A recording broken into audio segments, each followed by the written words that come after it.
বিদেশে বসে প্রভাবশালী রাজনৈতিক ছত্রছায়ায় পাসপোর্ট জালিয়াতি, অর্থ পাচার আর দুর্নীতির অভিযোগে অভিযুক্ত সাবেক ভূমিমন্ত্রী সাইফুজ্জামান চৌধুরীর দুই সন্তানকে নিয়ে এবার তোলপাড় দুবাইয়ের বাংলাদেশ কনস্যুলেট। নিয়মনীতির তোয়াক্কা না করেই কিভাবে হাতে এলো ই পাসপোর্ট? নেপথ্যে কে এই রহস্যময় সাজ্জাদ জহির? কিউব হোল্ডিংসের গল্পে সেই রেখাটি আঁকা হয়েছিল আজ থেকে 1 যুগ আগে। নকশাই আমাদের ভাষা। Cube holdings limited. ঘটনাটি দুবাইয়ের। সাবেক ভূমিমন্ত্রী জাবেদের ছেলে তানঈম জামান চৌধুরী এবং মেয়ে জেবা জামান গত 2025 সালের 13 জানুয়ারি তানিমের ই পাসপোর্ট এনরোল করা হয়।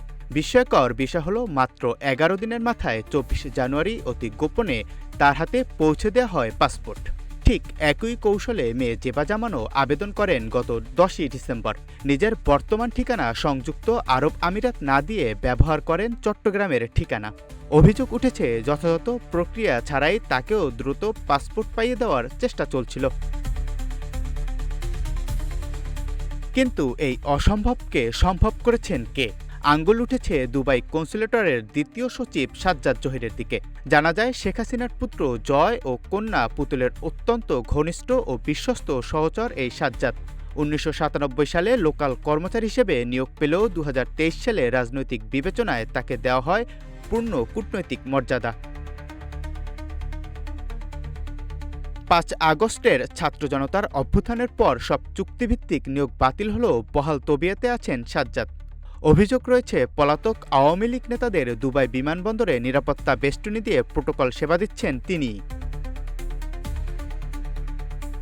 তানিম সফল হলেও জেবা জামানের ক্ষেত্রে বাধা হয়ে দাঁড়ান কনস্যুলেটর ফার্স্ট সেক্রেটারি। তার হস্তক্ষেপে আটকে যায় পাসপোর্ট ইস্যুর প্রক্রিয়া।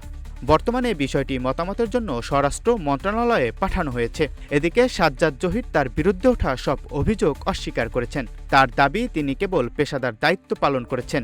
এ বিষয়ে Dubai Bangladesh consulate general Mohammad রাশিদুজ্জামানকে ফোন এবং হোয়াটসঅ্যাপে মেসেজ দিলেও কোনো উত্তর মেলেনি।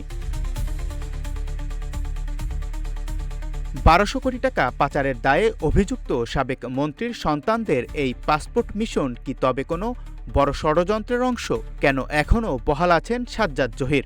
প্রবাসীদের দাবি, সুষ্ঠু তদন্তের মাধ্যমে এই সিন্ডিকেট উপড়ে ফেলা হোক। জাকারিয়া রবিউল, রূপালী বাংলাদেশ।